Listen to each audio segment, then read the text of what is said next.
against BC, get significant reps. What was that like for you? It felt great. Through like the whole process, I was just staying patient. I was just waiting for my time to come, and it came, and then I was prepared. So yes, sir, it felt great getting out there. Yes, sir. When we spoke to Coach Woodson in the preseason, I think it was before the first scrimmage, just challenging you to handle the physical aspect of the game. To put that on tape and do that against BC, I guess what did it mean to prove that? Really, I mean, just go out there and play football. Really, like, just go out and don't try to be nothing else other than myself. Alignment, assignment, and just play my game. So really, it just came down to that. So.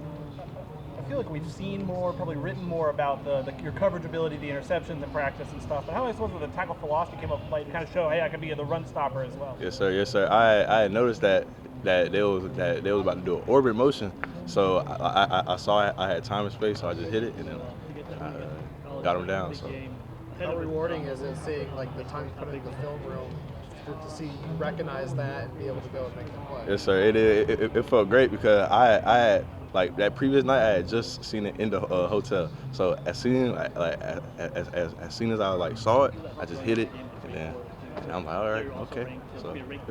Were you doing that film study by yourself? Was it with a group of DBs? I guess how did you go about seeing that specific play? Every week we meet and watch film together. But I also saw it like when I go home, and then before I go to sleep, I'll probably get in like 30 minutes of film before I just head to bed. So. How confident is the secondary as a whole? Because it seems like every game it's someone else out there making a play. Yes, sir. We're very confident because we know the work we put in. So when you put in work, you don't got to go out there and fear something happening because you prepared the right way. So we're very confident. You said you stayed patient. Yes, sir. How hard is that, though? Like to be on the sidelines. I'm sure you hadn't been on the sidelines in tense moments in a long time. Usually used to being in the middle of the game. Yes, sir. How tough was that? Honestly, it really wasn't hard at all. Honestly, because like my mom, like every day, like growing up, like she just taught us patience. Patience. Don't be in a rush to do something because God always got a plan. So really just staying patient, and plus like my mom and built us up to have strong minds. So I mean, I knew my time was gonna come, so I just stayed patient, and when it came, I was prepared. So. Have you felt yourself getting more and more comfortable in practice the last week or two? Yes, sir. Yes, sir. Of course. Like the first game I had played Duquesne, everything was going fast. I'm like, dang. But like when BC had came, I felt like I felt more at peace. I felt like not at peace, but like more like comfortable in it, and like everything was moving slow, and then just being urgent with my technique and everything, and getting lined up. So.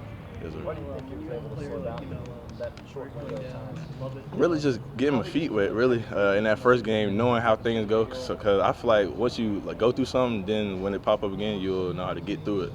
So, yes, sir. Wake's got some pretty dangerous and talented receivers. What have you seen from them on film so far? I mean, they're a well-coached team. And I feel like they're a great team. I'm not gonna sit up here and lie. So I feel like they're a well-coached team. What's the challenge of they're gonna take some shots and they're gonna throw it even if the guy's covered, they're gonna throw it one-on-one. Mm-hmm. What is the mindset you have to have as a DB to compete with that? Because they're just gonna throw it up a lot of times. Really just executing our plan. Really just not just playing our ball and the ball that we've been playing that got us here, but just being even better. So. How much does it help to have the receivers you guys have go up against in practice on these one-on-one jump ball type situations? Yeah, so I mean, it helps a lot, especially having a guy like Johnny, 6'7". But yes, sir, it helps a lot. So. They run that slow mesh on offense. I guess as a cornerback, like how much does that impact timing, or I guess what you're trying to accomplish? Like I said earlier, really just executing our plan. For real, I don't really got nothing to say about that, but. Anybody you leaned on? You said things were fast for Duquesne, and then things slowed down by BC. Is any one of your teammates that you leaned on and helped you make that transition? Really, before the Duquesne game, I had asked KP. I was like, KP, so last year when like you had went out there first game versus Notre Dame, how like did it feel? He was like, bro, just go out there and play ball. I'm like, all right, bet. So I went out there. It was still fast, like I said earlier, but like once you get your feet wet and everything, and then you come back, then like you know how everything's gonna go. So you prepare even more. So.